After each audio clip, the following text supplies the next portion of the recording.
Hi guys, welcome back to my channel. இன்றைக்கி நம்ம பார்க்க போகிறது ஒரு ரெஸ்டாரண்ட் ஸ்டைலில் இருக்கக்கூடிய கிறிஸ்பி ப்ரான்ஸ் எப்படி பண்ணுறதுன்னு பார்க்க போகிறோம். ரொம்ப simple, at the same time ரொம்ப டேஸ்டியாகவும் இருக்கும். எப்படி பண்ணுறதுன்னு பார்க்கலாம் வாங்க. ஸோ இதுக்கு நான் ஒரு 250 கிராம் அளவுக்கு ப்ரான்ஸ் எடுத்து வச்சுருக்கேன், இறால். இதை நல்லா க்ளீன் பண்ணி வச்சுக்கிறேன். நல்லா மஞ்சத்தூள் போட்டு க்ளீன் பண்ணி வச்சுருக்கேன். அது கூடவே அந்த இருக்கக்கூடிய அந்த நரம்புலாம் இருக்குது இல்லைங்களா, அதெல்லாம் நான் க்ளீன் பண்ணி வச்சுருக்கேன். இந்த டெயில் பார்ட் மட்டும் விட்டுருங்க, ஏன்னா அது ரொம்ப இம்பார்ட்டண்ட் இந்த ரெசிபியில், நல்லாயிருக்கும் ஃப்ரை பண்ணி எடுக்கும் போது. ஸோ இது கூட நான் ஒரு டீஸ்பூன் அளவுக்கு மஞ்சத்தூள் சேர்த்துக்கிறேன். அப்புறம் ஒரு 2 டீஸ்பூன் அளவுக்கு மிளகாத்தூள், அதையும் நான் சேர்த்துக்கிறேன். உங்களுக்கு காரத்துக்கு ஏற்ற மாதிரி நீங்கள் வந்து அட்ஜஸ்ட் பண்ணிக்கலாம்.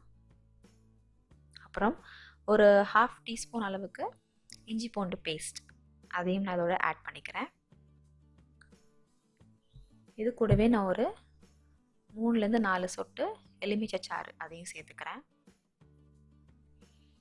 அப்புறம் உங்களுக்கு தேவையான அளவு சால்ட், உப்பு, அதையும் நீங்கள் இதோட சேர்த்துட்டு நல்லா மிக்ஸ் பண்ணி எடுத்துக்க போகிறோம். எல்லா இறால்லையும் படுற அளவுக்கு அந்த கோட்டிங் நல்லா மிக்ஸ் பண்ணி இதை வந்து நம்ம மேரினேட் பண்ண போகிறோம். பார்த்திங்கன்னா நல்லா கோட் பண்ணிடுங்க.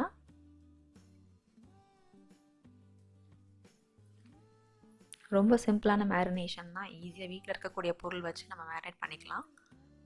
எக்ஸ்ட்ரா மசாலாஸ்லாம் தேவை கிடையாது. ஸோ எஸ், இந்த மாதிரி கோட் ஆயிடுச்சு. இதை வந்து ஒரு ரேப் வச்சோ இல்லைனா ஒரு தட்டு வச்சு மூடி நீங்கள் ஃப்ரிட்ஜில் ஒரு 1/2 ஹவர்லேருந்து 1 ஹவர் வரைக்கும் ஊற வச்சுடுங்க.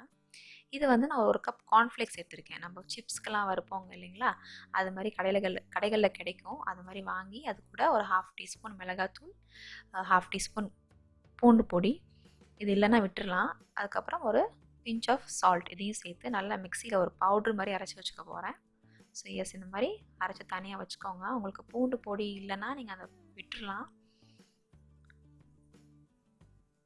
ஸோ எஸ், நான் வந்து இன்னொரு பவுலில் முட்டையோட வெள்ளைக்கரு மட்டும் எடுத்து அதோட ஒரு பிஞ்ச் ஆஃப் சால்ட் ஆட் பண்ணி நல்லா பீட் பண்ணி வச்சுக்க போகிறேன். ஏன்னா அது நம்ம கோட்டிங்க்கு ரொம்ப முக்கியம், அந்த முட்டை வெள்ளைக்கரு.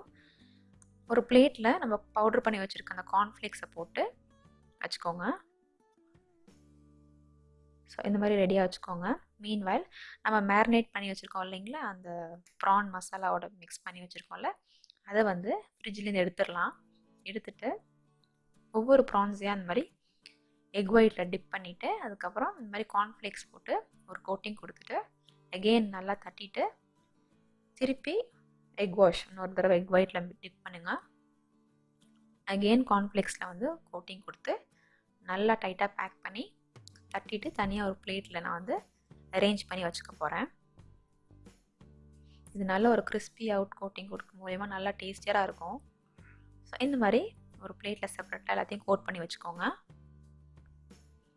மீன்வைல் ஒரு கடாயில் எண்ணெயை சூடு பண்ணிக்கோங்க. ஸோ இந்த மாதிரி கோட் பண்ணி வச்சுருக்கக்கூடிய அந்த ப்ரான்ஸை நல்லா ஷாலோ ஃப்ரை பண்ணி எடுத்துக்க போகிறோம். நல்ல வெளியே வந்து கோல்டன் ப்ரௌன் கலரில், அதாவது பொன்னிறத்தில் வறுத்துக்கோங்க. ரொம்ப நேரம் ப்ரான்ஸ் வறுக்கக்கூடாது, அதோட ஜூஸினஸ் போயிடுச்சுன்னா அப்புறம் ரப்பரியாக இருக்கும், டேஸ்ட் நல்லா இருக்காது. ஸோ தட் லோ ஃப்ளேம்லேயே வச்சு இந்த மாதிரி பண்ணுங்கள், ஓவராக குக் பண்ணக்கூடாது. எஸ், இந்த மாதிரி டபுள் சைடு நல்லா வெந்ததுக்கப்புறமேட்டு பார்த்திங்கன்னா கிறிஸ்பி ஆயிடுச்சு. இதை வந்து ஒரு செப்பரேட்டாக பிளேட்டில் வந்து ஹாட்டாக நம்ம சர்வ் பண்ணலாம். இது ஒரு பெஸ்ட் ஸ்டார்டர், இல்லைனா நீங்கள் ஒரு ஈவினிங் ஸ்நாக்காக எடுத்துக்கலாம். ரொம்ப டேஸ்டியாக இருக்கும், கிட்ஸுக்குலாம் ரொம்ப பிடிக்கும். இதை வந்து நீங்கள் ஒரு ஒரு சாஸோடையோ கெச்சப்போடையோ இல்லைனா ஒரு மேனேஸோடையோ நீங்கள் சர்வ் பண்ணி சாப்பிட்டிங்கன்னா எல்லாத்துக்கும் ரொம்ப பிடிக்கும். இது கண்டிப்பாக ட்ரை பண்ணி பாருங்கள். இந்த ரெசிபி உங்களுக்கு பிடிச்சிருந்துச்சுன்னா லைக் பண்ணுங்கள். நம்ம சேனலை நீங்கள் ஃபஸ்ட் டைம் பார்க்குறீங்கன்னா கண்டிப்பாக சப்ஸ்கிரைப் பண்ண மறந்துடாதீங்க. அண்ட் ஆல்சோ உங்கள் ஃப்ரெண்ட்ஸ் அண்ட் ஃபேமிலிக்கும் ஷேர் பண்ணுங்கள். தேங்க்ஸ் ஃபார் வாட்சிங்.